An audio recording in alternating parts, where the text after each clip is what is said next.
Olá, meu nome é Lucas. Nós hoje estamos em mais um episódio do CultureCast.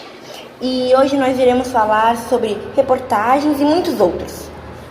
Nossa, uma dúvida. Eu sempre quis saber o que é reportagem. Embora a reportagem possa ser confundida com a notícia, aquela apresenta algumas diferenças. Tanto a notícia quanto a reportagem dão informações ao leitor.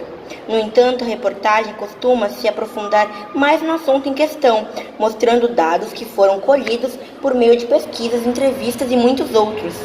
Além disso, geralmente o tamanho do texto também costuma variar.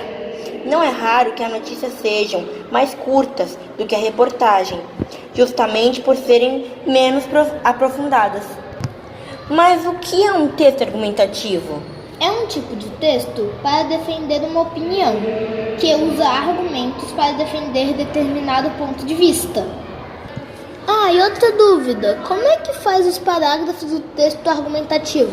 No primeiro parágrafo, apresenta uma opinião. No segundo e o terceiro, apresenta uma argumentação. E no quarto, apresenta a conclusão. E uma dúvida, o que é uma resenha? Uma resenha de filme ajuda na divulgação e na melhor compreensão da obra. Geralmente, o objetivo é fazer uma apreciação crítica do conteúdo, de maneira a contextualizá-lo dentro de uma realidade maior. E uma perguntinha, o que é um resumo? O resumo é uma diminuição do texto que só pega as partes mais importantes dele. Qual a diferença entre resumo e resenha? Resumo e resenha não são a mesma coisa. Enquanto resumir é simplesmente reduzir, mantendo apenas a parte essencial do texto, resenhar é também analisar e ainda emitir opiniões sobre o que foi lido. Essa é a diferença. Resumo, ele diminui o texto pegando as partes mais importantes. E resenha, ele também analisa e emite opiniões sobre o que foi lido. E uma pergunta, resumir um texto nos faz mais íntimo dele? O fato é que resumir um texto nos faz mais íntimo sim dele. Isso porque, para resumir, precisamos entender o texto extraindo dele seus pontos mais importantes. É por isso que resumir não é apenas diminuir o número de palavras, mas também saber selecionar informações. O fundamental é entender que caso apenas se cortem trechos ou palavras de um texto, o resultado não será um resumo, mas um emaranhado de palavras que não se conectam de maneira adequada. E quais características o resumo precisa ter? Primeiro, não faça leitura do texto ao mesmo tempo que vai fazendo o resumo.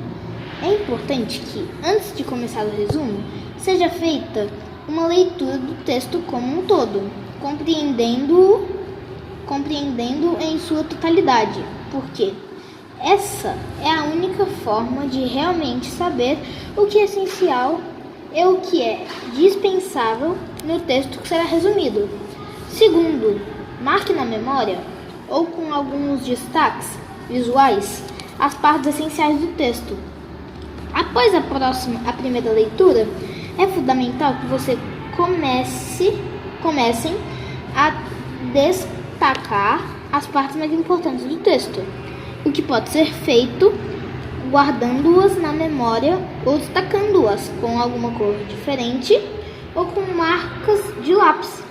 Terceiro, leia o texto original à medida que fizer o resumo. Como a atenção estará voltada para a construção do resumo, pode ser que algumas partes importantes do texto original fiquem esquecidas ou sejam deixadas de fora. Por isso, se deve voltar a ele muitas vezes, quantas forem necessárias, para checar se nenhuma informação das mais relevantes estão sendo deixadas de fora, para ver se algumas das informações mais relevantes estão sendo deixadas de fora. Quarto, releia o resumo à medida que ele for escrito.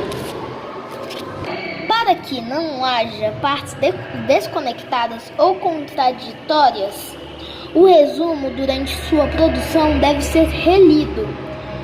Quinto, faça uma checagem para ter certeza de que a ideia geral está de acordo com o que o autor apresentou no texto original. Em um resumo, o objetivo não é discutir aquilo que o autor apresentou ou defendeu em seu texto, mas sim apresentar a defesa dele de maneira mais sucinta. Sexto, revise a primeira versão e reescreva o resumo quantas vezes for preciso. Isso não vale só para resumos, mas para qualquer tipo de texto que você produzir. A primeira versão é apenas uma parte do projeto maior, que é escrever um texto bem elaborado, organizado e claro. A gente está fazendo um podcast, né? O que é um podcast, na verdade? Os podcasts tratam-se de uma espécie de programa de rádio que pode ser ouvido quando desejamos. Cada podcast aborda um assunto específico, que pode ser, por exemplo, futebol ou cultura nerd. Nós, por exemplo, falamos de matéria no geral, para ajudar as pessoas a entender o conteúdo.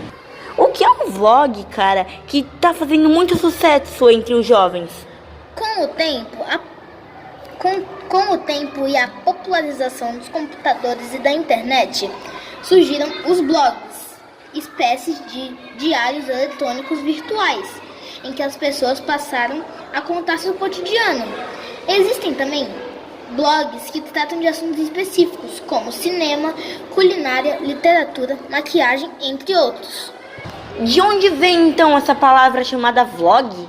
A palavra vlog é a abreviação de videoblog, vídeo mais blog. Um tipo de blog em que os conteúdos predominantes são os vídeos. Os vlogs funcionam como diários de papel ou blogs também. Entretanto, em vez de as pessoas escreverem sobre o seu cotidiano, elas gravam vídeos sobre. Os vlogs atuam em vários aspectos da vida, não? Na época atual, os vídeos são ferramentas que atuam em vários aspectos da vida. Você está correto. E foi esse o podcast de hoje. Até o próximo vídeo. Tchau!